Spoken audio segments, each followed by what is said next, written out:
Evolução é um termo para definir somente um organismo, que é o Self. O Self é o universo. O Self é o Alfa e o Ômega, Deus, e o infinito. E é a única coisa que evolui, pois somos todos parte do Self. Nada passa por um processo evolucionário individual, ou sem benefício direto para o todo. Logo, quando você começa a pensar que existe uma elite no controle, essa mão controladora atrás da cortina que está levando o planeta à destruição, quando você pensa que o fim está próximo, o apocalipse, o Armagedon, e quando você pensa que estamos condenados como espécie, não foram eles, mas sim você quem causou isso. E por um ótimo motivo. Você está evoluindo. Pare de culpar a tudo e a todos. Para de temer a tirania global e desastres naturais e preste atenção. Pois o mundo está lhe dizendo algo. Está lhe dizendo exatamente o que está errado e como corrigir isso.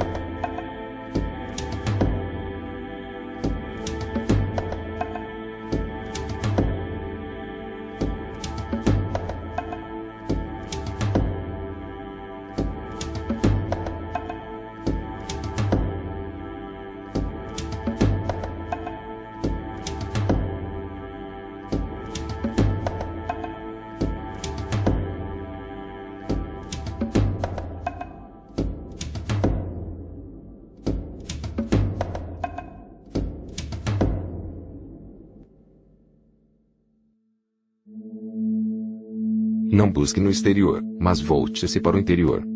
Pois a verdade reside no homem interior.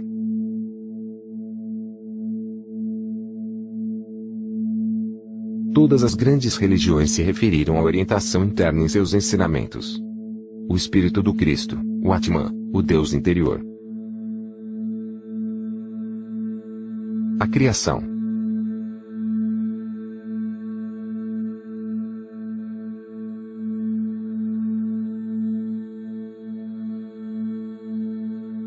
Acredita-se que a Terra se formou 4,6 bilhões de anos atrás.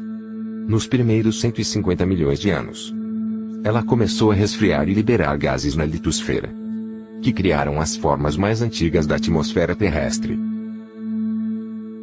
Antes da criação desta atmosfera, a radiação ultravioleta do Sol criava uma condição inabitável. Mas à medida que a Terra foi se resfriando, a água se condensou na atmosfera e o oxigênio se acumulou, viabilizando compostos orgânicos. Isso produziu organismos unicelulares e depois vegetais. Através dos tempos, a corrente evolucionária foi adiante.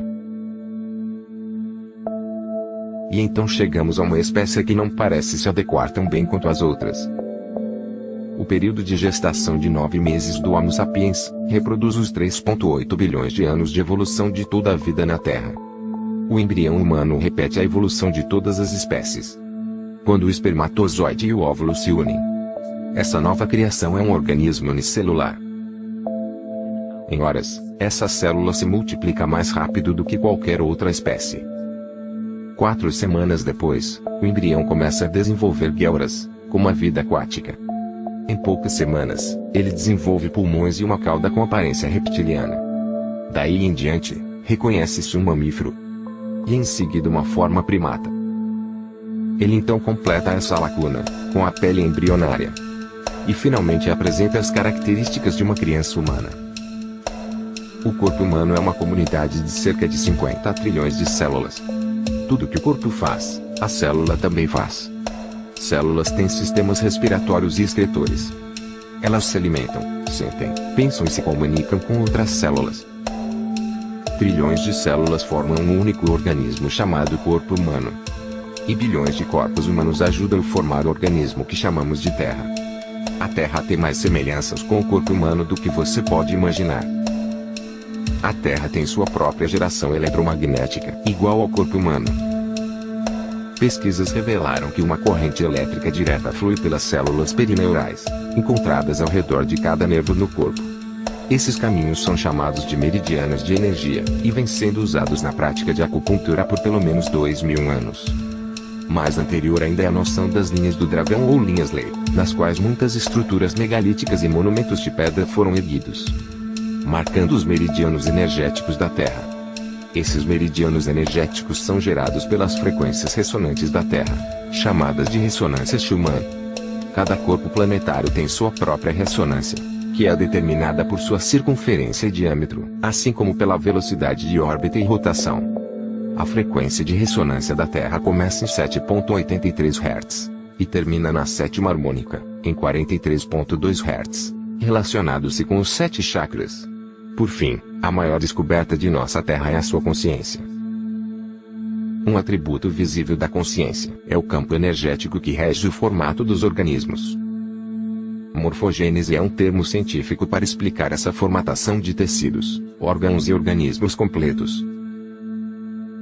A consciência é a força criativa de todo o universo. Ela recebeu muitos nomes: Deus, Javé, Krishna, natureza, o campo, a divindade. Na verdade, todo o universo é um único organismo vivo e consciente, completamente ciente de si. O motivo por que isso parece difícil de entender é o nosso conhecimento, tipicamente limitado pela nossa linguagem. Quando ouvimos o termo organismo consciente, tendemos a antropomorfizar essa definição, dando-lhe qualidades humanas, e erroneamente ignoramos o que um organismo é, em primeiro lugar. A definição de organismo é qualquer coisa viva capaz de responder a estímulos, reprodução, crescimento e desenvolvimento, e manutenção de homeostase como um todo estável. Nosso universo faz tudo isso. A consciência de nosso universo é responsável pela forma e pelo propósito que toda a matéria adquire. As frequências ressonantes da Terra são um resultado de sua forma. Essas frequências são responsáveis por ritmos biológicos, como o ciclo menstrual e o circadiano, assim como padrões emocionais e de comportamento. As frequências são absorvidas pela flora e pela fauna, que são instrumentos biológicos que respondem aos padrões de ondas. Os padrões de ondas ressoam na estrutura craniana de nossa cabeça, e convergem para o centro de nosso cérebro, que é onde encontramos a glândula pineal. Muitas culturas acreditam que a glândula pineal seja o terceiro olho espiritual, responsável pela intuição. Descartes a chamou de o centro da alma, onde corpo e mente se encontram. Cada célula no nosso corpo recebe um impulso eletromagnético de nosso sistema nervoso central. Elas recebem o mesmo impulso que foi disseminado para cada instrumento biológico da Terra. Uma explicação para nosso universo consciente já foi tentada pela religião, pela ciência e pela filosofia. A negação da natureza biológica de qualquer organismo causa doenças. O divórcio da natureza, a queda do Éden, a confusão de idiomas. São todos sintomas não de um Deus ou deidades bíblicas, mas do verdadeiro Self. A maior e única ameaça para nós é a perda do Self, a morte de nossa divindade. Enquanto atravessamos a história com um oceano de informações, e somente uma gota de sabedoria, precisamos entender como perdemos nosso Self. Mitos. Em textos sagrados e escrituras antigas deixadas por nossos ancestrais, encontramos uma ligação incrível entre a história da criação, um grande dilúvio, a guerra dos deuses, o Messias morrendo pelos pecados do homem, profecias do fim dos tempos e elementos similares. Essas correlações aparecem em mitos de culturas que supostamente não têm contato umas com as outras, devido à distância geográfica e histórica. Um elo comum encontrado que conecta toda a mitologia tem suas raízes nos astros. Uma das narrações mais reveladoras é a da Batalha dos Deuses no céu, e da inundação que a seguiu. Na Bíblia, Lúcifer enfrentou o Senhor, foi vencido e lançado à terra. No mito de criação dos Anunnaki, encontramos uma história similar de Tiamat vencido por Marduk e lançado ao abismo de Apsu. E o caos, Tiamat, a mãe de ambos. As águas de Apsu e Tiamat se misturaram, significando que as águas caóticas de Tiamat estavam de alguma forma misturadas à água doce de Apsu. Apsu era o deus sumério-acadiano do abismo sob a terra. Tiamat, também conhecido como Lúcifer, era conhecido como uma serpente ou dragão, e foi derrotado por Marduk. Marduk era o pai de Nibo, ou Mercúrio. E Mercúrio é o mesmo personagem mitológico que o Mitras do zoroastrismo, o Hermes egípcio Anubis, e o Hermes Xistos. Entretanto, a versão mais recente de Mercúrio é o arcanjo Miguel na Bíblia, que venceu Lúcifer e o mandou para o abismo da terra, ou inferno.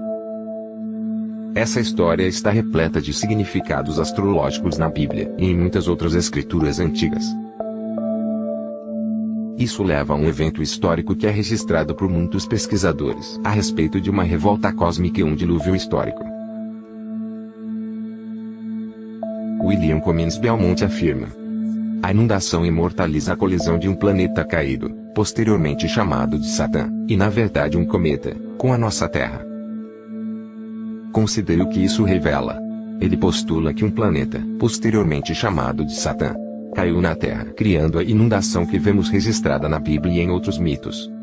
Lúcifer, ou Tiamat, era um planeta, conhecido nas culturas antigas como o Brilhante, o dragão das águas salgadas e caóticas. A luz do Sol iluminava a água desse planeta, o que lhe dava um brilho que competia com o do próprio Sol. Ou seja, o que ouvimos sobre Lúcifer enfrentando o Senhor. O Senhor nesse caso era o Sol, que sustenta e aquece a Terra. O planeta Tiamat, ou Lúcifer, foi destruído por um evento cataclísmico que atirou o planeta aquoso ao abismo da Terra. No livro de Enoque, isso é revelado. E veja, uma estrela caiu do céu. E quando ela caiu na terra eu vi como a terra foi engolida por um grande abismo. O mito dos índios Ute narra: o Sol foi partido em milhares de fragmentos, que caíram na terra causando um incêndio geral. Então, Taotes partiu antes da destruição que havia causado. E assim que ele partiu, a terra em chamas consumiu seus pés, pernas, tronco, mãos e braços. Até que por fim, engolido pelo calor, o sim do Deus irrompeu, e lágrimas se converteram em uma inundação que cobriu toda a terra, apagando o fogo. O mito se parece com a tradução dos Anomalish por Stepanida Dalei em seu livro Mitos da Mesopotâmia, que explica que os olhos de Tiamat tornaram-se a fonte dos rios Tigre e Eufrates, como escrito no livro das Revelações. E houve uma guerra no céu. Miguel e seus anjos lutaram contra o dragão, e o dragão e seus anjos resistiram. O grande dragão foi lançado para baixo, a antiga serpente que chamamos de Diabo, ou Satã, que desviou o mundo todo de seu caminho. Ele foi lançado à terra. A mitologia romana de Ovid conta a história de Phaeton, que é outro nome dado ao planeta de água Lúcifer, ou Tiamat. Essa história revela que Phaeton era um filho do Sol, que desejava ser o Sol por um dia. Phaeton tentou tal feito e ao final, Jove, que também é conhecido como Marduk, destruiu Phaeton lançando contra a terra em chamas, que foram apagadas por uma grande inundação de um rio nunca visto antes.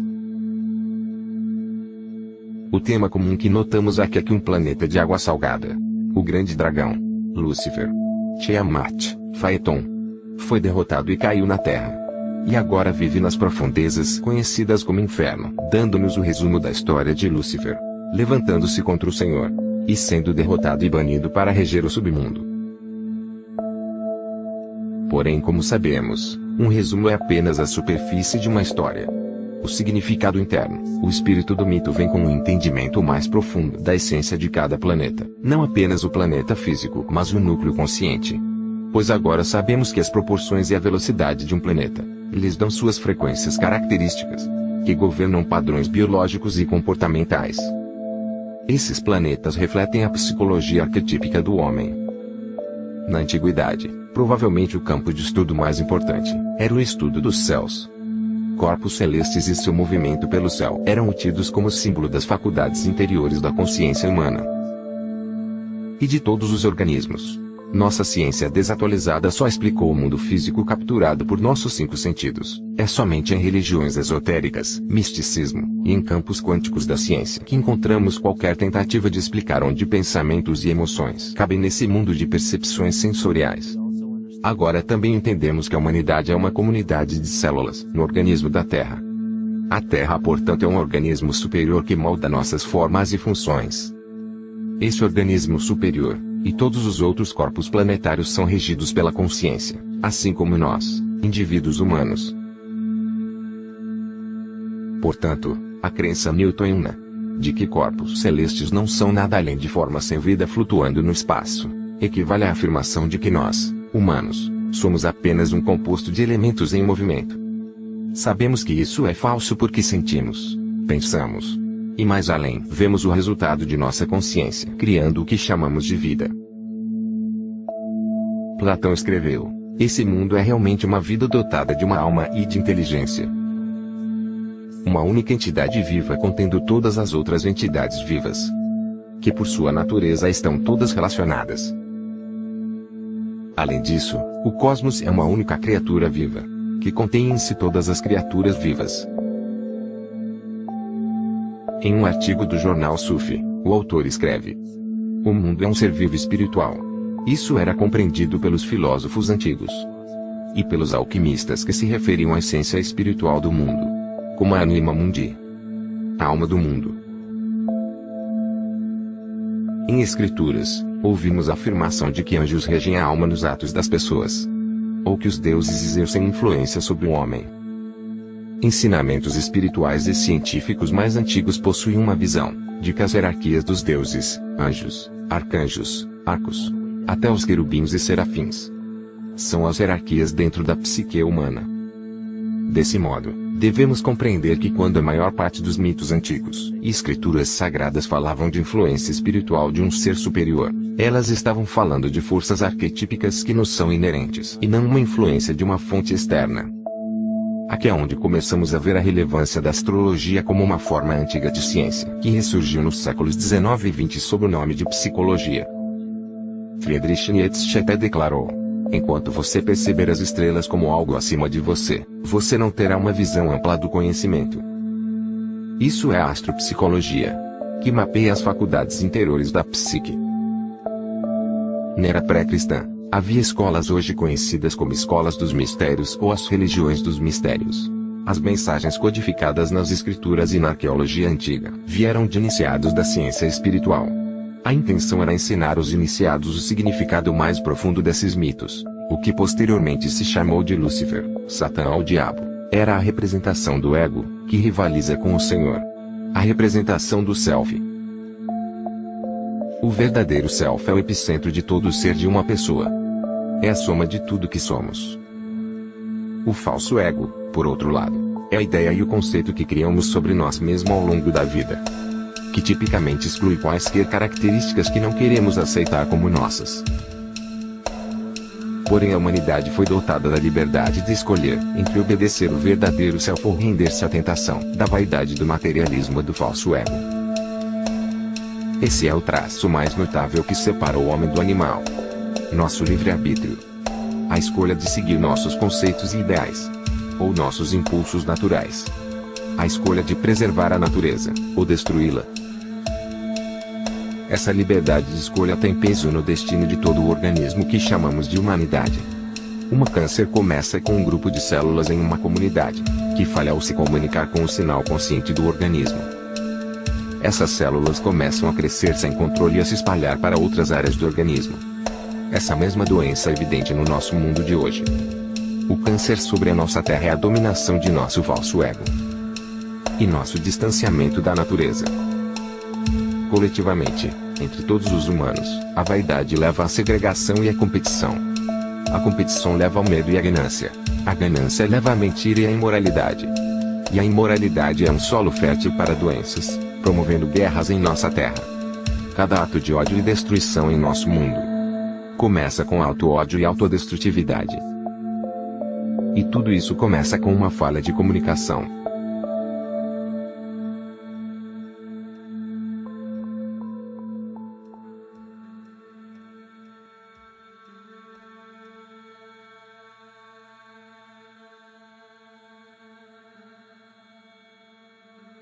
Logos.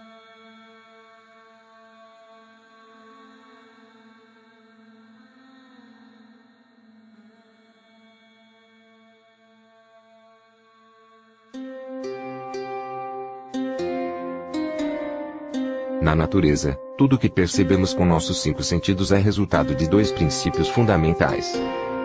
Tudo que existe é feito a partir de uma relação entre vibração e matéria.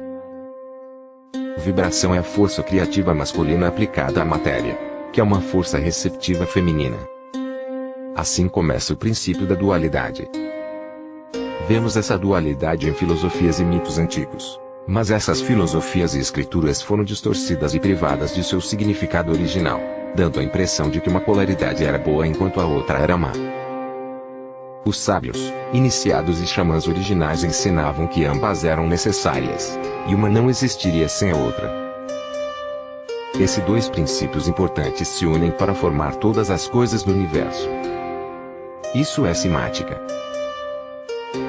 Mesmo a linguagem, logos, a comunicação de todas e quaisquer coisas na natureza, depende desse princípio. P.T. Peterson, em sua obra Simática, A Ciência do Futuro, afirma que a natureza exibe exemplos da simática em tudo. Descobriu-se que esse fenômeno é uma das forças primárias que move a evolução biológica ao longo de seu caminho. Dão Inter reproduziu um experimento para provar que línguas antigas, como hebraico e sânscrito, quando faladas, criam uma frequência vibratória que move a matéria para padrões geométricos sagrados.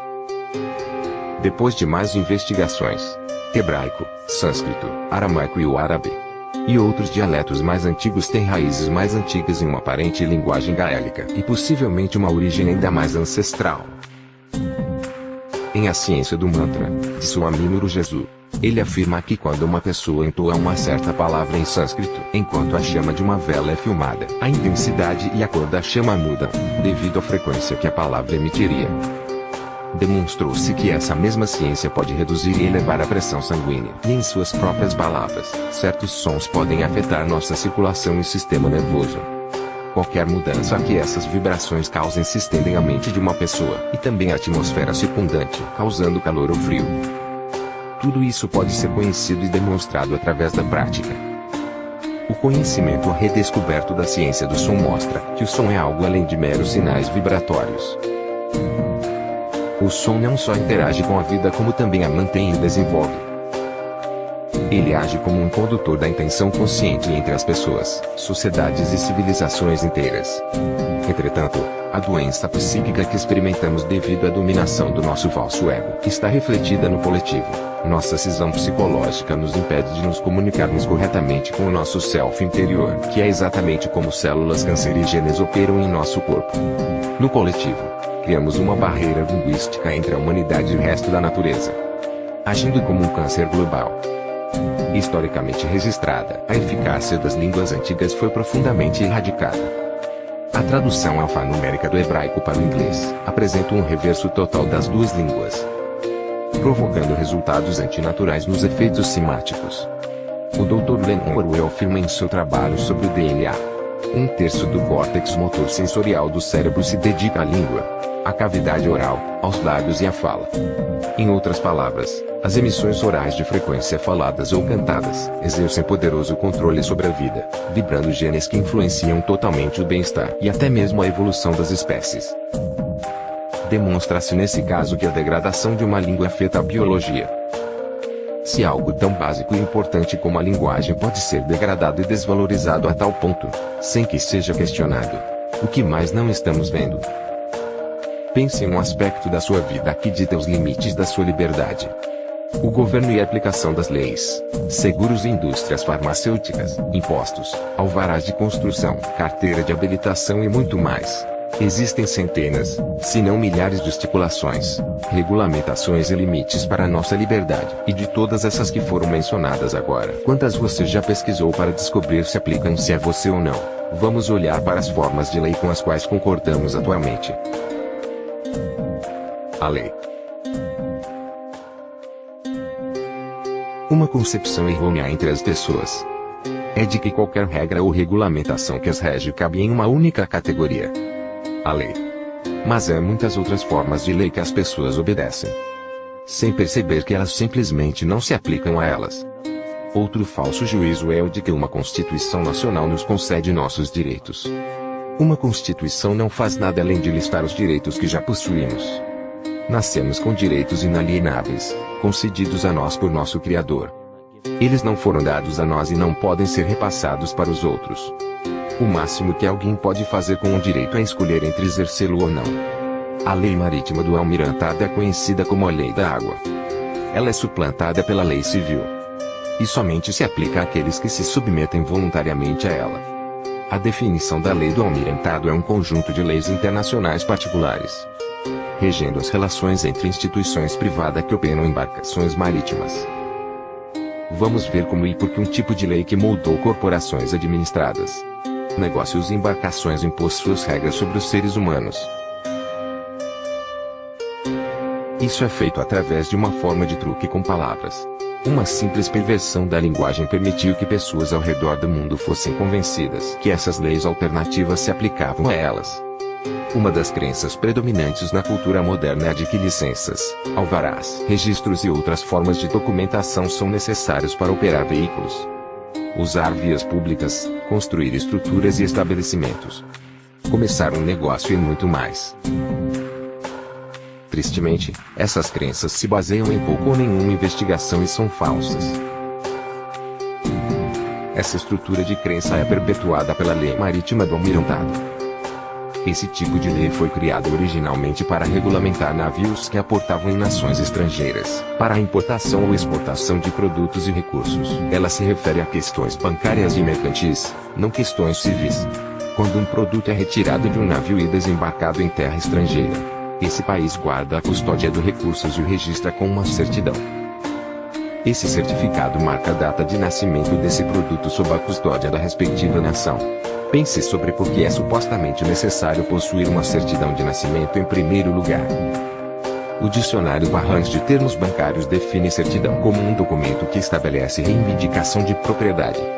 Então aqui percebemos que todos que possuem certidão de nascimento são definidos como propriedade. Propriedade de quem?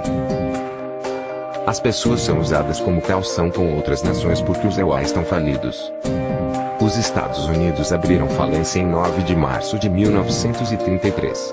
A partir dali, os EUA começaram a tomar empréstimos de uma corporação afiliada não governamental e privada chamada Federal Reserve. Sem dinheiro para saldar os empréstimos, os Estados Unidos começaram a usar os cidadãos como calção. Todas as certidões de nascimento e casamento são literalmente notas fiscais. Veja a semelhança entre uma nota fiscal e uma certidão de nascimento. Ambos os documentos têm data de emissão, um número de série, número de registro ou de recibo, uma descrição do produto e um informante autorizado para notificar a agência governamental apropriada. Como todas essas informações prontamente disponíveis, a maioria das pessoas desconhece seu envolvimento com a lei marítima do almirantado. Isso é possível através da manipulação da linguagem. Essa lei do almirantado altera o significado da palavra pessoa de uma pessoa natural e viva para uma corporação. Carteiras de motorista, registros de veículos, formulários de seguro, alvarás de construção, licenças para porte de armas, carteiras de trabalho, comprovantes de impostos, certidões de nascimento e óbito, multas de trânsito e muitas outras formas de documentação, que já foram tidas como absolutamente necessárias, só se aplicavam a pessoas ou corporações. Ao assinar tal documento legal, você está indiretamente abdicando de seus direitos sob a Constituição e reduzindo seu status ao de uma corporação que é criada com um nome igual ao seu. O único modo de dissociar seu nome verdadeiro do nome da corporação é perceber que a corporação tem seu nome registrado somente em maiúsculas. Isso é conhecido como capitis diminutium maxima. Você pode observar que sua carteira de motorista, certidão de nascimento, cartão da Previdência, cartões de seguro e outros usam somente maiúsculas para representar legalmente a corporação que possui seu nome, e não você. A corporação é conhecida como pessoa artificial, enquanto você, ser humano, é conhecido como pessoa natural. Esse engodo vai ainda mais longe quando se trata dos tribunais a que comparecemos. Ao ir ao tribunal, você perceberá que há assentos para as testemunhas. Atrás de uma cerca ou barreira de madeira, o réu deve atravessar da entrada até o outro lado da barreira, onde o querelante e o juiz se sentam. Este ato simboliza o embarque em um navio. A partir daí, os negócios podem ser conduzidos dentro da lei marítima do almirantado. O juiz, atuando como capitão ou banqueiro, é responsável por estabelecer o equilíbrio entre os dois lados. É por isso que sempre há um valor monetário envolvido em qualquer caso jurídico. O capitão está lidando simplesmente com disputas bancárias e mercantis. Uma vez que o saldo é quitado, o caso é encerrado. Para desviar o caso da lei do almirantado, na qual seus direitos não são protegidos, você deve evitar concordar em representar a pessoa artificial. Isso é feito declarando que você é uma pessoa natural. Você não tem um nome ou sobrenome, pois isso implica um título corporativo. Em um caso de tribunal, você pode declarar que a corte está legalmente ciente de sua condição ao prestar o juramento. Todo juiz deve prestar um juramento para praticar o direito. Entretanto, você deve esclarecer para a corte e para o júri que o juiz está agindo como juiz, e não banqueiro. Lembre-se que você é um ser humano natural da Terra. Você não é governado por nada além da sua consciência. Leis são criadas dentro de uma sociedade. A sociedade que criou as leis que vemos sendo aplicadas hoje é chamada de sociedade legal. E a parte mais bonita de toda essa enganação é o fato de que você não é parte da sociedade legal. Logo suas leis não se aplicam a você. Juízes, advogados e oficiais que aplicam a lei, todos são parte de uma sociedade. Nessa sociedade, eles criaram sua própria linguagem que é enganosamente parecida com o inglês. Eles têm essas coisinhas chamadas de estatutos, atos e regulamentações que parecem leis. Mas elas só se aplicam àqueles dentro dessa sociedade. Isso significa basicamente que todas as infrações de trânsito, restrições por idade, e tudo mais exceto danos a terceiros ou à propriedade deles, não se aplicam de fato à pessoa natural. As leis só se aplicam à sociedade legal. O jogo que jogamos é uma ilusão. Você pode simplesmente escolher abrir os olhos e reivindicar a liberdade com que você nasceu, restrita por nada senão os limites de sua imaginação. Esses são alguns exemplos de como garantir que seus direitos sejam protegidos. De longe, a linha de defesa mais importante contra esse engodo é estar ciente da perversão da linguagem e estar absolutamente ciente de como você forma suas crenças e conceitos.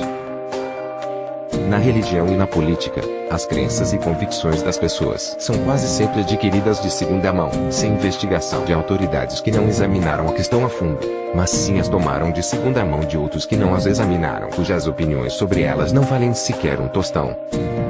Em todas as formas de perversão da linguagem, há um reflexo espelhado delas no microcosmo da psique.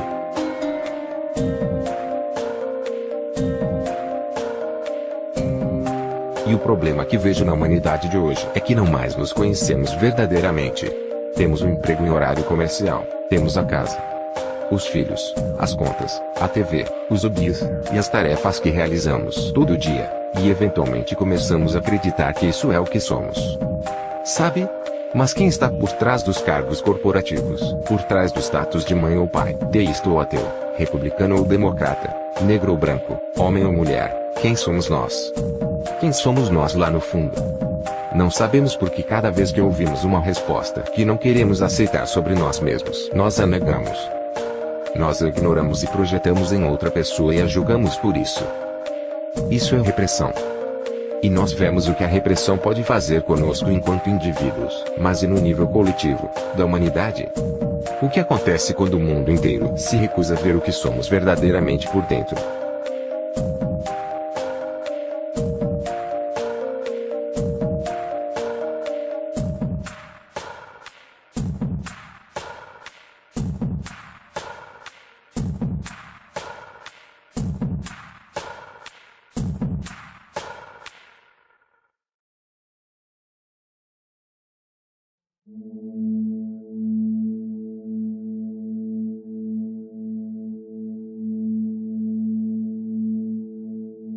Psique.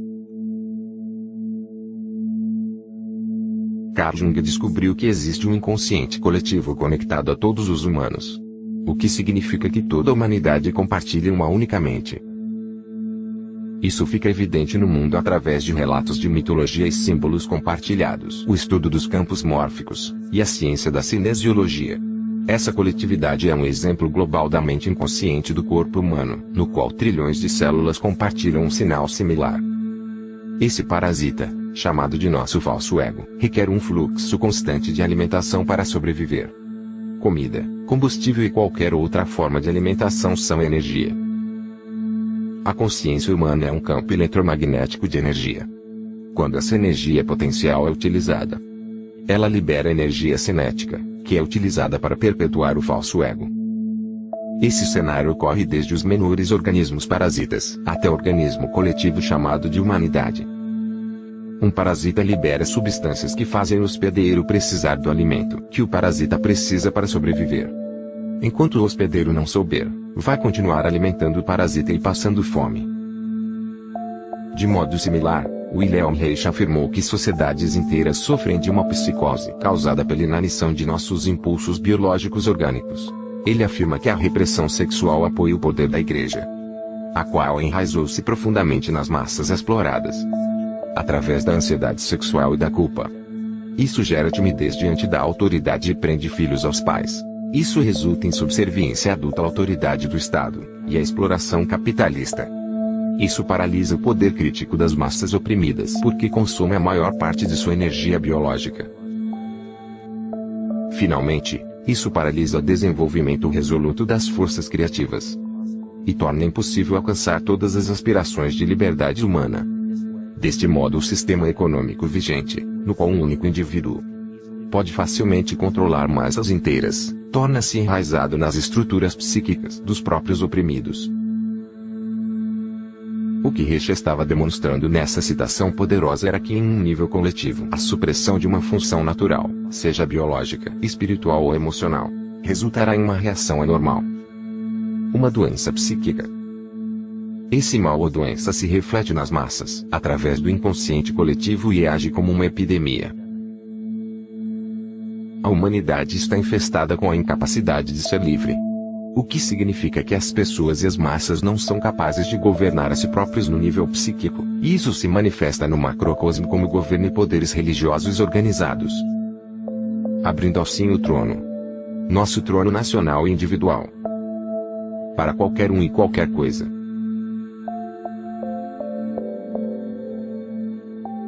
Entram os governantes infames da terra, os patriarcas da civilização, ditaduras políticas, sociais, econômicas e espirituais, tirania psíquica. Esta simples doença em nossa psique, essa falta de responsabilidade e negação da liberdade básica humana, abriu caminho para cada tirano que já exerceu poder sobre as pessoas nesse planeta. A humanidade está presa no ciclo do medo, da apatia e do ódio.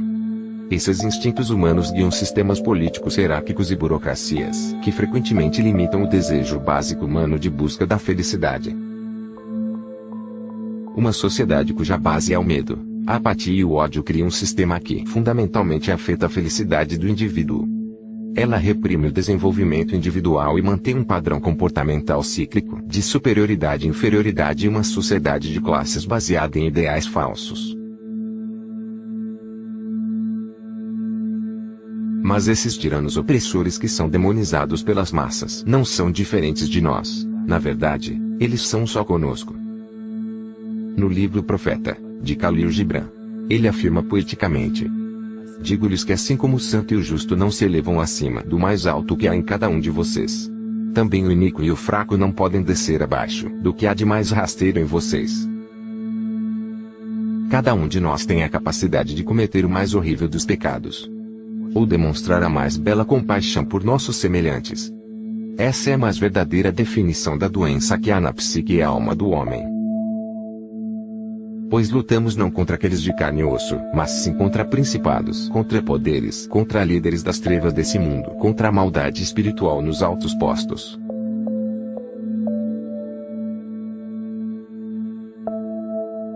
Pense em qualquer posição de poder que você acredite estar acima de você. Famílias reais, líderes governamentais, as Nações Unidas, organizações financeiras, monopólios corporativos e gigantes da mídia. Essas são todas facetas de nosso falso ego. Elas são o advento físico de nossa própria doença. Elas exigem nossa participação consciente, nossa energia consciente para sobreviver. Porque sem nossa cooperação, sem que forneçamos o alimento da cumplicidade, eles passam fome. A natureza deles depende de nosso desejo de sermos governados. E um sintoma típico da doença da humanidade de hoje. E a negação contínua da nossa doença. Repressão. Nós reprimimos consistentemente as qualidades que escolhemos não aceitar em nós mesmos. Por isso é tão difícil enxergar o falso ego e suas múltiplas manifestações como realmente são. Uma nação pode sobreviver a seus tolos, e mesmo aos ambiciosos. Mas não resiste à traição de seus filhos.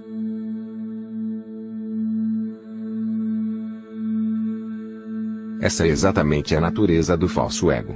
Ela age como um chamariz que nos distrai da liberdade que temos de fato.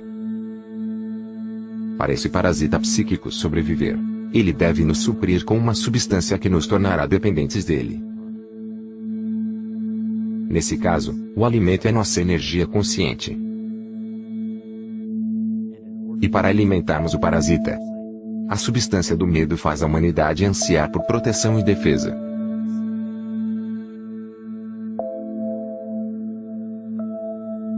As funções corporais para a sobrevivência podem ser divididas em duas funções básicas, para qualquer organismo sobreviver. Você deve ser capaz de crescer, manter-se, cuidar de sua estrutura biológica, mas também deve ser capaz de se proteger, pois se você está apenas crescendo, mas não pode se proteger, você vira comida de alguém. Logo, a sobrevivência envolve um equilíbrio entre crescimento e proteção. Através da história da civilização e da evolução humana, reconhecemos que nossa natureza está em estado de crescimento. E que nossa proteção só deve ser usada para nos ajudar a escapar de um momento ameaçador. Você não pode crescer e se proteger ao mesmo tempo. Isso significa que, quando vemos a necessidade de proteção, os hormônios do estresse contraem os vasos sanguíneos em nossos órgãos internos, que são a parte do corpo que cuida do crescimento. Bem, a questão é, se você tirar o sangue das vísceras e movê-lo para os braços, você não deixa sangue nos órgãos. Ou seja, nenhum crescimento. Mas você está pronto para lutar, e quando você acaba de lutar, seu sangue retorna aos órgãos internos e você volta a crescer. Porém o mundo em que vivemos hoje está 24 horas por dia sob medo. Assim, temos um fluxo constante desse hormônio do estresse no nosso corpo.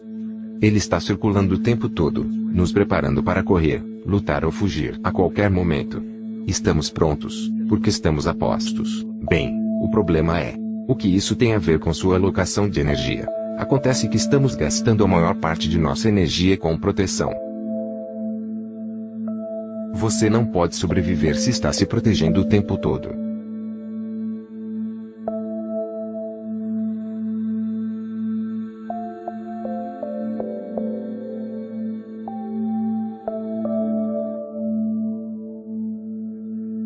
Se o parasita pode controlar a natureza do medo, ele pode criar entre nós um medo do qual só ele pode nos proteger.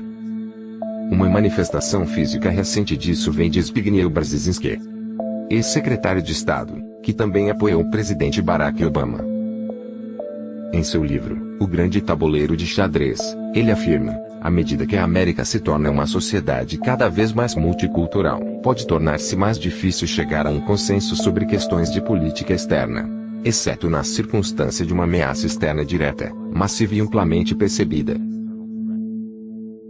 Mesmo o Reichsführer do Partido Nazista, Hermann Göring, resumiu esse jogo de oferta e demanda perfeitamente ao dizer, as pessoas sempre podem ser levadas ao controle dos líderes. Isso é fácil.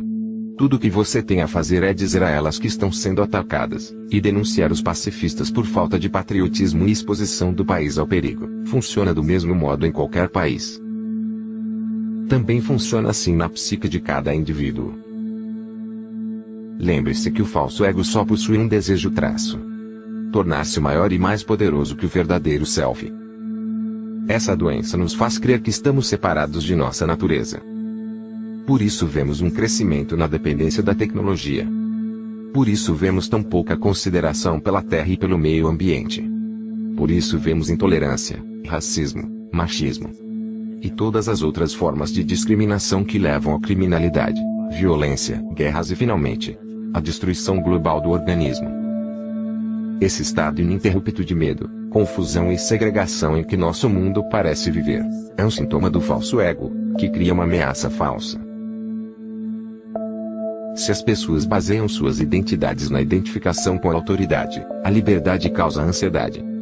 Elas precisam então esconder a vítima que há em si mesmas, recorrendo à violência contra os outros. Símbolos. Muitos dos presidentes do ZEUA tinham laços sanguíneos. A linhagem Bush tem ligações familiares com um grande número de ex-presidentes: George Washington, Millard Fillmore, Franklin Pierce, Abraham Lincoln, Ulysses Grant, Rutherford Hayes, James Garfield, Grover Cleveland, Theodore Roosevelt, William Taft, Calvin Coolidge, Herbert Hoover, Franklin Roosevelt, Richard Nixon e Gerald Ford. Michael Tsarion aponta em seu trabalho que Bush está proximamente relacionado com qualquer monarquia europeia, ocupando o trono ou não, e tem parentesco com todos os membros da família real britânica. A árvore genealógica dos Bush pode ser traçada até o início do século XV. Ele tem descendência direta de Henrique III e da irmã de Henrique VIII, Marie Tudor. Ele também descende de Carlos II, da Inglaterra. Também descobrimos que George W. Bush é um descendente direto de Deusfroi de Bouillon. Deusfroi foi o primeiro rei de Jerusalém depois de tê-la recuperado dos sarracenos, termo usado para definir a fé muçulmana na Idade Média. É interessante notar que a ocupação atual do ZEUA no Oriente Médio foi restabelecida pela mesma família. George Bush pai em 1991 e George Bush Jr. em 2003. Também se descobriu que George W. Bush é primo de ambos os candidatos de oposição. Em seus 2 mandatos, Al Gore e John Kerry, o presidente democrata Barack Obama também tem laços de sangue com George W. Bush, assim como Gerald Ford, Lyndon Johnson, Harry Truman, James Madison, e o primeiro-ministro britânico Sir Winston Churchill. Do outro lado do pleito presidencial de 2008, está John McCain, descendente de Robert de Bruce, rei William I da Escócia, e também de Deusfroi de Bouillon. E provavelmente uma das facetas mais interessantes das relações familiares é o fato de que toda a família real britânica descende do profeta muçulmano Maomé, através dos reis árabes da Sibila. Essa linhagem passou pelos reis de Portugal, Castela, e finalmente até o rei Eduardo IV. Essa é uma história bem diferente da que você ouve a mídia propagando todo dia. Essa ideia de superioridade linear, ela é completamente ridicularizada de acordo com a autoridade mais eminente da linhagem aristocrática, o burguês peirage. Isso serve para mostrar que existe uma história verdadeira e uma ilusão fabricada, a máscara, que é oferecida ao público.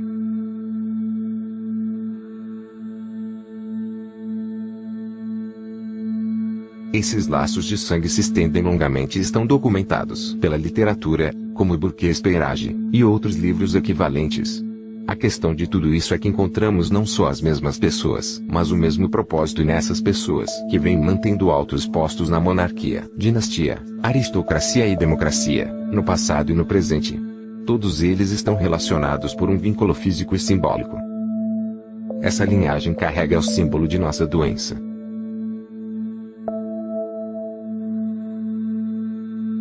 Pois desenvolver uma autoimagem mais ou menos precisa é simplesmente obter uma percepção ampla dessas facetas de si mesmo que você não sabia que existiam. Essas facetas são facilmente identificadas porque aparecem como sintomas.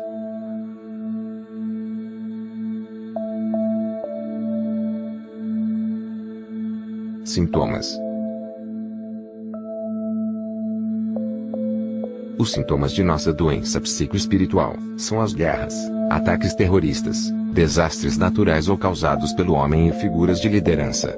Enquanto as pessoas continuaram ignorando seus impulsos internos e sua natureza interior, elas nunca vão conseguir reconhecer por que esses eventos ocorrem e por que essas figuras chegam a posições tão poderosas. O motivo por que falhamos por milhares de anos em vencer esses governantes arquetípicos permanentemente é porque por milhares de anos estamos combatendo os sintomas de uma doença, mas não sua causa profunda. Pois para cada governo corrupto que cai pelas mãos de um povo revolucionário e oprimido, outros 2 sempre surgirão em seu lugar. A causa original de um governo corrupto não está no indivíduo que controla aquele governo. Ela está na psique de cada indivíduo. O hospedeiro desavisado de um parasita mortal fará de tudo para evitar a aceitação de sua incapacidade de ser livre.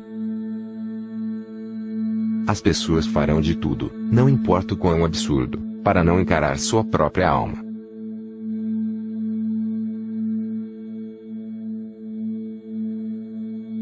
Estamos tão privados de sanidade nesse mundo que os poucos que simplesmente param de se projetar nos outros e começam a encarar seus próprios demônios são vistos como neuróticos. Um artigo escrito nos anos 50 dizia que estudos comprovavam que indivíduos que haviam sido isolados de seu ambiente familiar, social e cultural se tornavam neuróticos.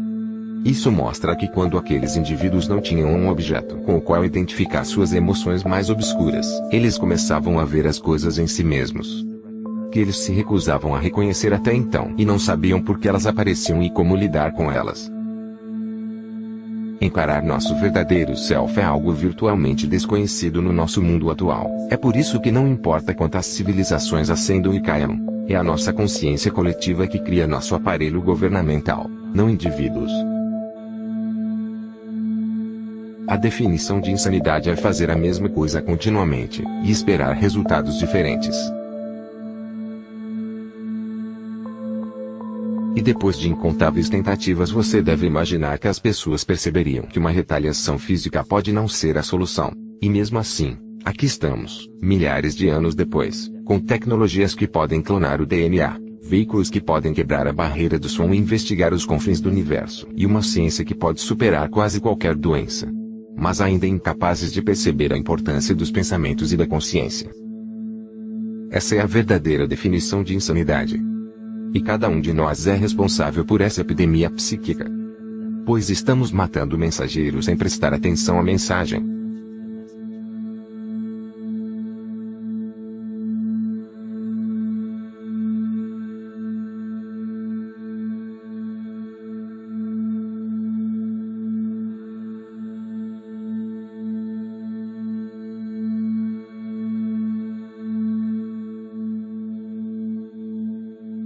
O self.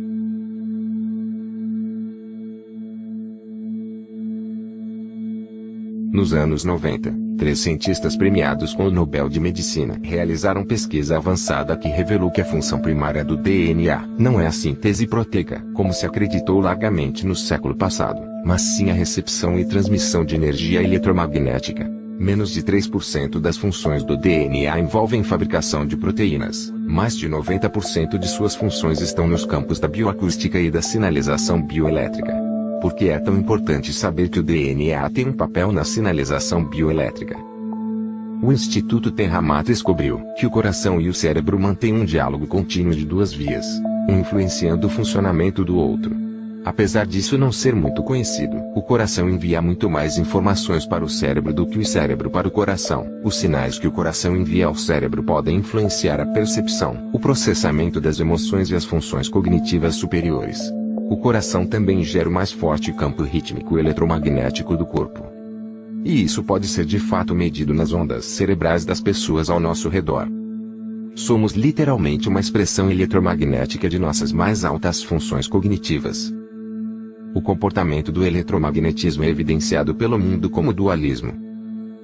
Toda a matéria contém uma carga positiva e uma negativa, o que significa que organismos são criados a partir desse princípio.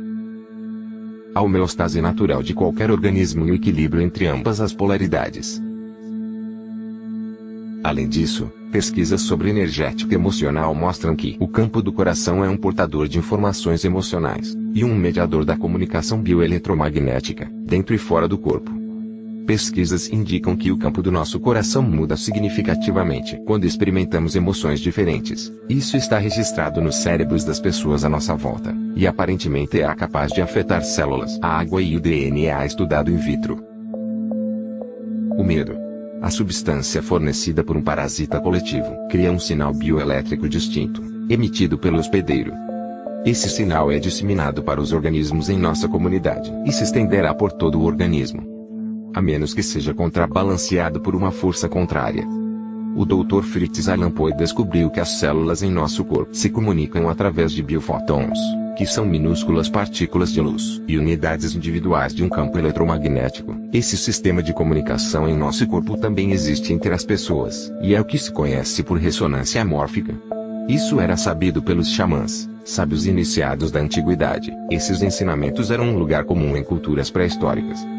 Não era por mero acaso que expressões artísticas e rituais eram a pedra angular de todas as civilizações antigas. A arte era usada como um método pessoal de exercitar o conteúdo sombrio da psique e trazê-lo para a mente consciente. Isso era visto literalmente como terapia psíquica. Os rituais se baseavam em datas astrológicas. Como já vimos, o estudo dos astros reflete nossa própria astropsicologia. Os xamãs realizavam rituais em datas astrológicas que se relacionavam com o ritmo circadiano ou ciclo psicológico. Esses rituais mantinham os humanos participantes conscientes de seu self interior, e evitavam a repressão de conteúdo psicológico. Enquanto as pessoas encaravam seus demônios interiores e os aceitavam como seus, elas não os projetavam coletivamente no mundo físico. Se você exprimir o que há dentro de você, aquilo que você expõe vai salvá-lo. Se você não exprime o que há dentro de si, o que você não expõe vai destruí-lo. A progenia de nossa doença psicológica começou a crescer rapidamente depois que uma série de catástrofes forçou o coletivo a um estado estático de luta ou fuga. Isso reduziu a imunidade da população, introduzindo um estado de imenso estresse. Nosso corpo se torna mais suscetível a doenças sob estresse. Desse modo, a humanidade adoeceu quando continentes inteiros foram engolidos pelas águas da inundação. Isso separou muitas tribos, líderes e civilizações de seus lares. E suas práticas rituais, que eram usadas como um canal de bem-estar psíquico, foram postas de lado para se sobreviver à catástrofe e buscar novos lares. Os xamãs se espalharam por muitas novas áreas do mundo. E essa informação se perdeu. Fizeram-nos acreditar que civilizações avançadas como o Egito Antigo e os Maias da América Central surgiram sem nenhum vestígio rudimentar prévio ou evidência do desenvolvimento de artefatos intelectuais para levá-los a seu auge. Fizeram-nos acreditar que seus conhecimentos inacreditáveis de matemática, astrologia, agricultura, economia, política e arquitetura vieram do nada. Isso leva muitas pesquisas atuais a entender que as origens dessas civilizações foi omitida. Não é surpreendente que a força que levou à supressão desse conhecimento tenha vindo exatamente da mesma linhagem sanguínea de líderes políticos e religiosos citados previamente. Essas são algumas das famosas queimas de livros e o desaparecimento de textos importantes em nossa história.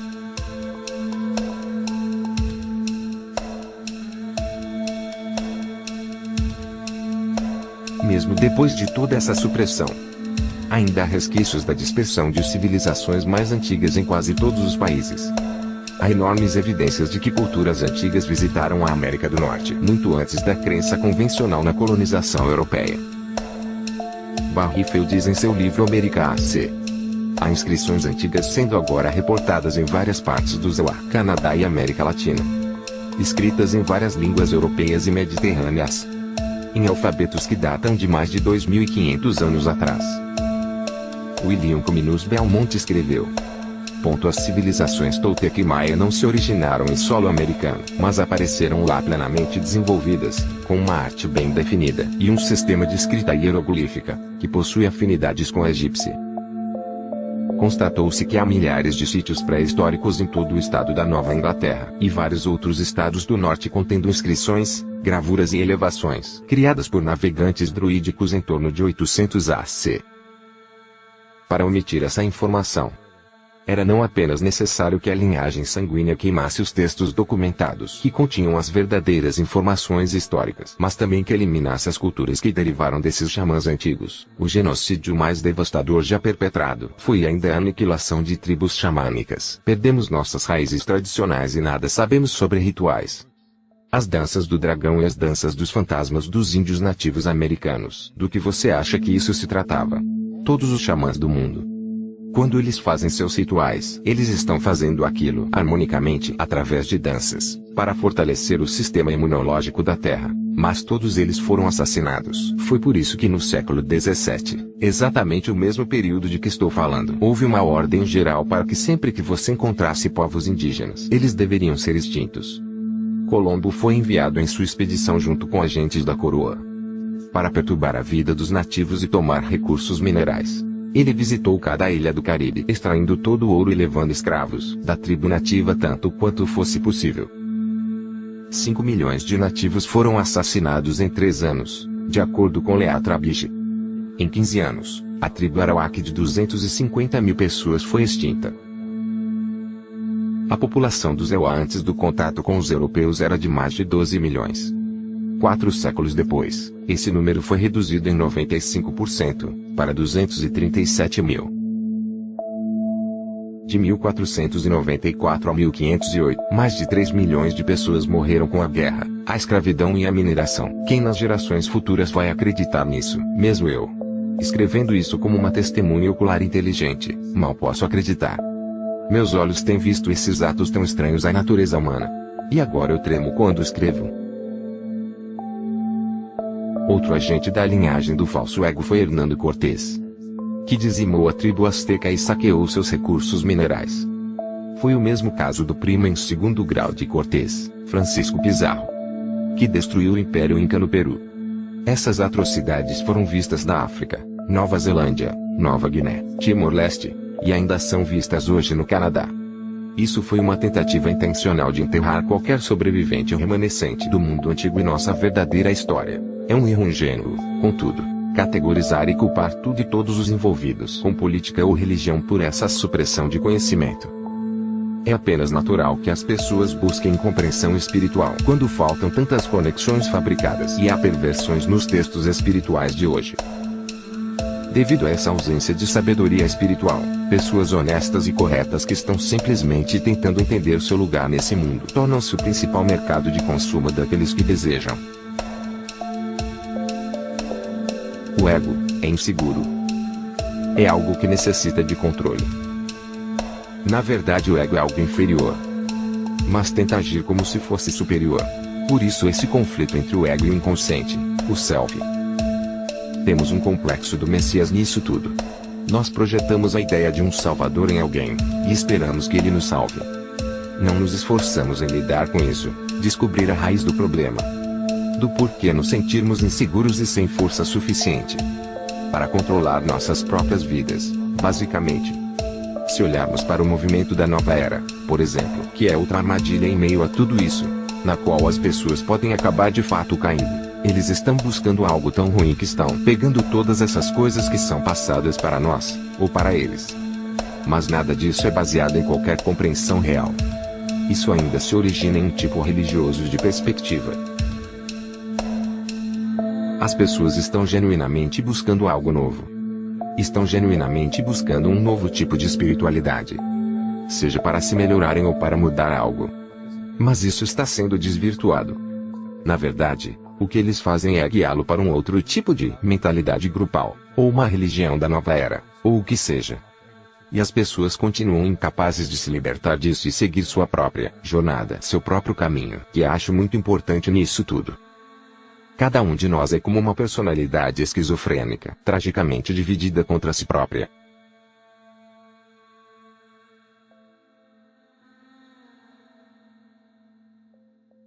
Na era pré-cristã, houve cultos de poder inacreditáveis, com destaque para os cultos solar, saturnino, lunar e do cogumelo. É fácil entender que os adoradores do deus lunar seguiam o culto lunar. A adoração dos deuses solares indicava cultos solares. O culto saturnino, adotado pelos fenícios e cananitas, adorava El, ou Eli. O êxodo bíblico dos hebreus que saíram do Egito mostra que eles chegaram a Canaã e fundiram o culto lunar de Ísis, o culto solar de Ra e o culto saturnino de El, para formar Is, Ra e El, Israel.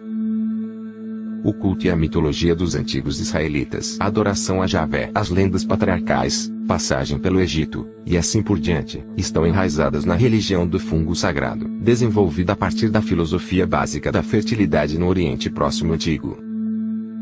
A mitra judia, os turbantes muçulmanos e os kepis militares, são derivações do símbolo do culto ao cogumelo.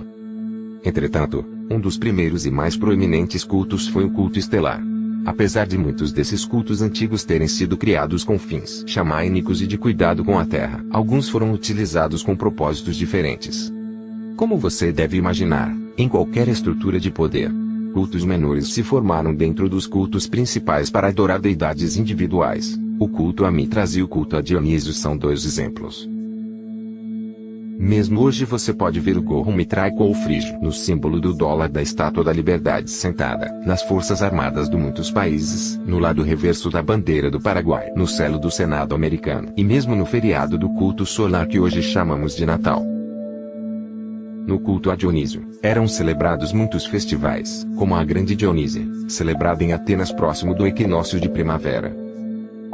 O evento mais importante nesse festival era o concurso de Taimela, no qual poetas, músicos e artistas se apresentavam em um teatro ao ar livre. Músicos não precisavam pagar impostos e membros da Associação dos Artistas não precisavam se envolver em assuntos militares. O culto a Dionísio ainda vive nos dias de hoje, na forma da indústria do entretenimento. A Igreja Cristã é uma enciclopédia de cultos pré-históricos. O Velho Testamento conta a história de como tudo foi se unindo. As dinastias da elite desses cultos ainda agem através de seus descendentes. No mundo de hoje são extremamente poderosos. Esses cultos ainda existem em muitas posições de poder de todo o mundo civilizado. Entretanto, a função mais importante desses grupos é produzir o consentimento e a cumplicidade das pessoas. A mente consciente é a mente criativa, é aquela que tem sua identidade pessoal nela. Ela é quem realmente pensa. E a mente subconsciente, bem, não é uma entidade nela. A mente subconsciente é como um toca-fitas. Ela grava o comportamento, e com o toque em um botão ela toca esse comportamento. É automático. É algo muito conveniente, pois não temos que ficar reaprendendo o tempo todo. Uma vez que você sabe algo, pode criar um padrão. O problema é que os padrões básicos de crença e comportamento que estão programados na mente subconsciente vieram de nossos professores. Principalmente de nossos pais, familiares e da comunidade. Logo, a maioria das pessoas mal consegue entender o quanto somos facilmente influenciados por nosso ambiente. Cada pessoa que encontramos, cada situação que enfrentamos, cada palavra que é dita na televisão. Isso pode não parecer muito influente para a mente consciente, mas seu inconsciente foi projetado especificamente para absorver cada sinal do ambiente, para influenciá-los sem que você saiba. A questão é, estamos vivendo vidas conscientes ou inconscientes? Agora a neurociência nos diz que no desenrolar de nossas vidas, apenas 5% de nossa vida é controlada por nossa mente consciente. E 95% pelo subconsciente, com programas de outras pessoas que foram instalados ali. O problema é que isso quer dizer que quando esses programas são executados, nós não os vemos. E os céticos se sentam e dizem, consciência, arquétipos, astrologia. Não, nós criamos coisas com nossas mãos, e não nossas mentes. Arquétipos não são físicos, eles não podem me influenciar. Mas quando você pensa no fato de que só estamos conscientes dessa pequenina fração do nosso comportamento, o que não percebemos é que países inteiros, civilizações inteiras, que pensam ser livres e independentes, mas estão inconscientemente amedrontados demais para serem livres e independentes, vão implorar para serem governados. Se eles não podem fazer isso por si mesmos, quem você pensa que vai, consciente ou inconscientemente, assumir essa responsabilidade? Isso acaba sendo feito pela forte figura arquetípica do animus masculino. Quando pensamos estar em perigo, não procuramos nossa mãe para nos alimentar, nós queremos que nosso pai nos proteja. E convenientemente, na era do medo.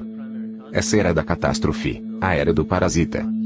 Vemos a dominação masculina.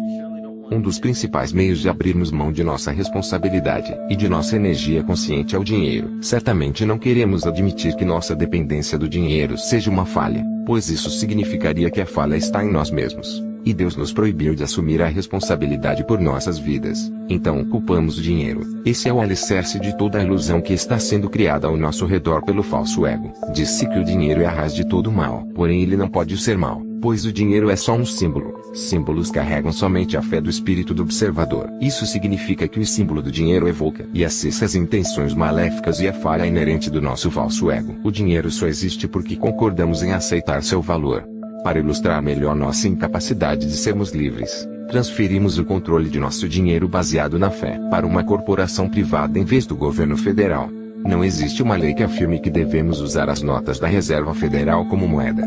Nós escolhemos fazê-lo, porque tememos as consequências. Independência. Ninguém é mais escravo do que aquele que falsamente se acredita livre.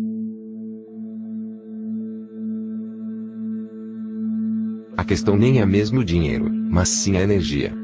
Porque dinheiro é simplesmente essa coisa material que permite que bilhões de pessoas desejem uma só coisa e coloquem sua energia nessa mesma coisa.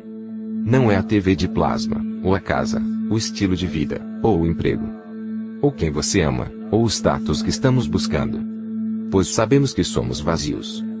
Essas pessoas sentem tristeza, solidão e vazio como todas as outras, e elas até querem preencher esse vazio com o materialismo.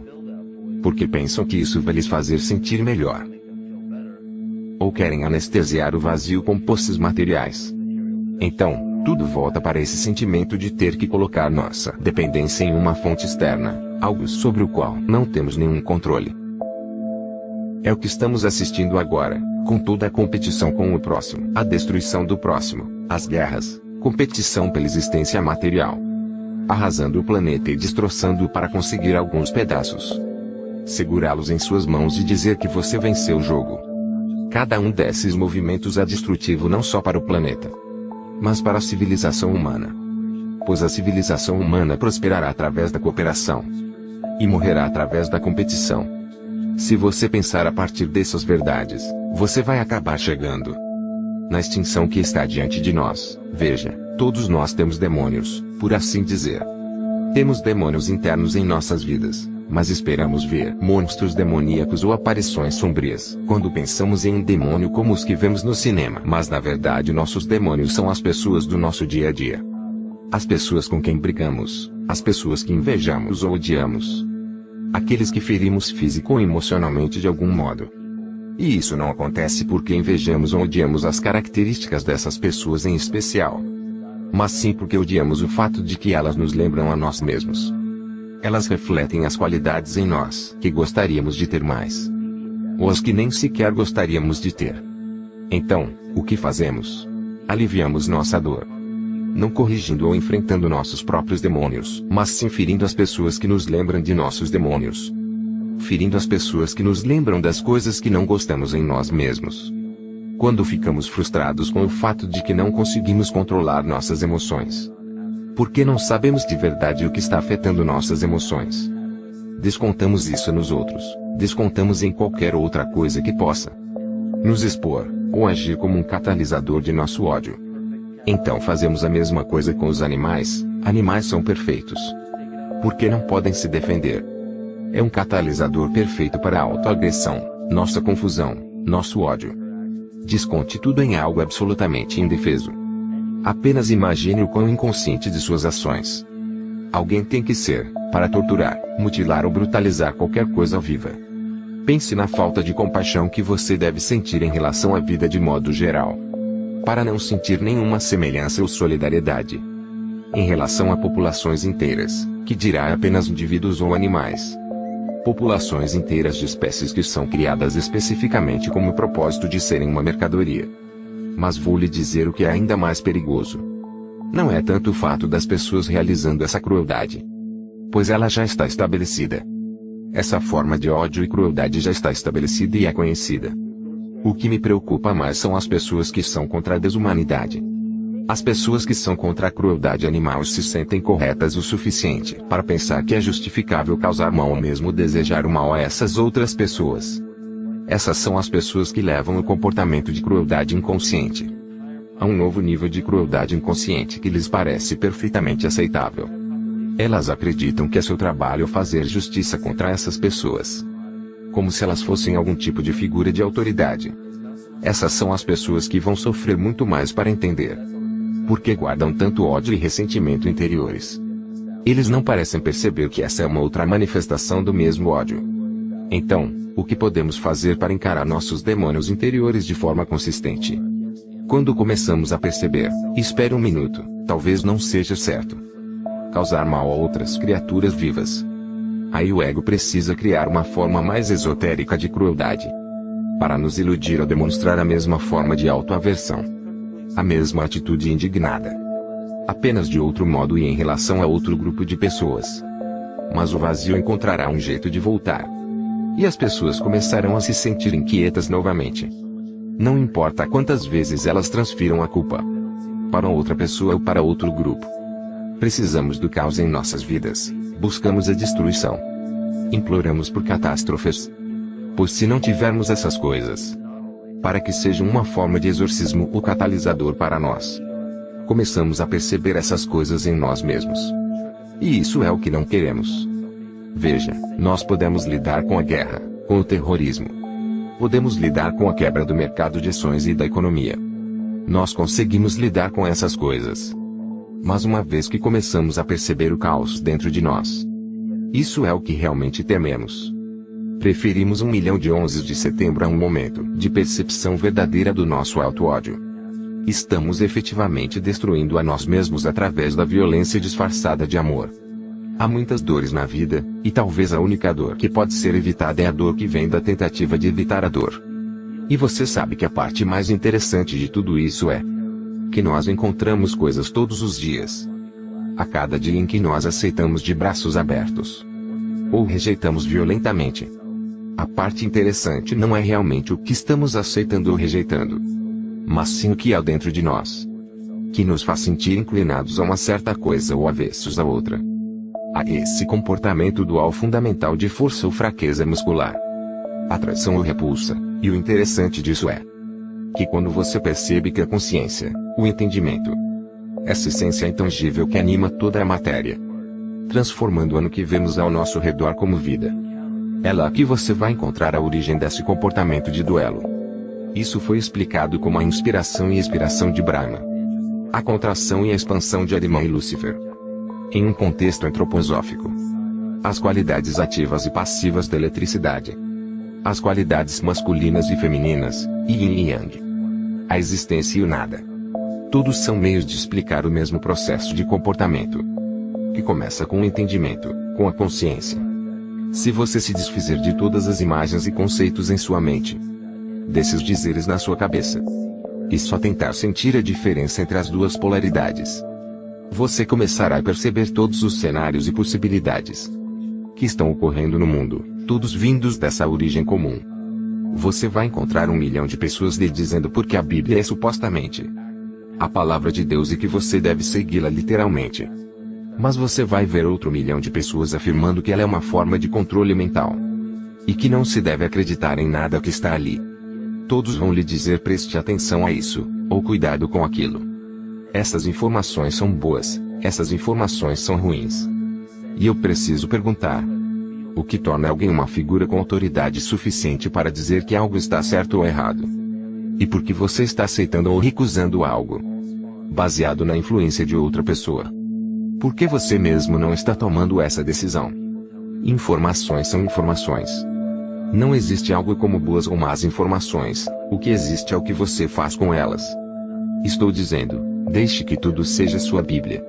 Receba todas as informações, pessoas, eventos, cenários ou situações com uma mente honesta e aberta. Pois a responsabilidade de reagir a tudo do modo que você escolhe é a sua. Não seguir o rebanho, não seguir a convenção, a responsabilidade é sua. Esse é o momento em que não importa quantas pessoas lhe digam que você está certo ou errado, você não depende da aprovação delas.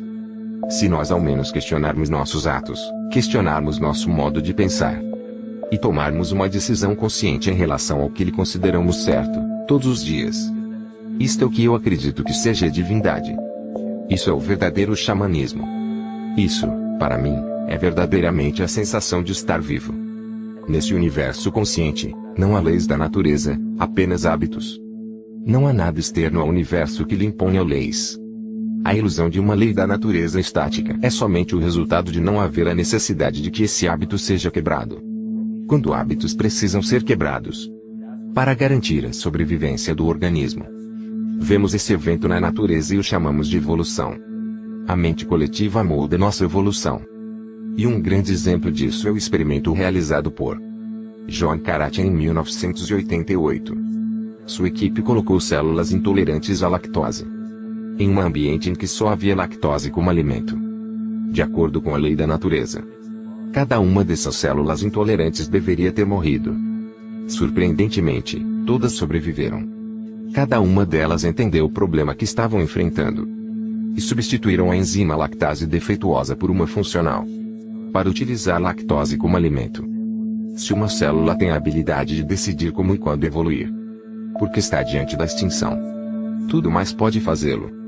As crenças existentes são de que o corpo humano é uma máquina bioquímica controlada por genes. Sendo assim, o comportamento, as emoções e o caráter de nossa biologia, nossa saúde, nossas vidas, são controlados por genes que nós não controlamos. Isso é o que foi ensinado às pessoas. Você é uma vítima, os genes controlam sua vida. Você não os escolheu, você não pode mudá-los, os genes com que você ficou programam o que irá acontecer. Minhas experiências com células-tronco, que começaram em 1967. Eu isolava uma célula-tronco, colocava em uma placa de Petri. E ela se dividia a cada 10 horas. Então peguei todas as células, dividi em 3 grupos. E simplesmente coloquei-as em 3 placas de Petri.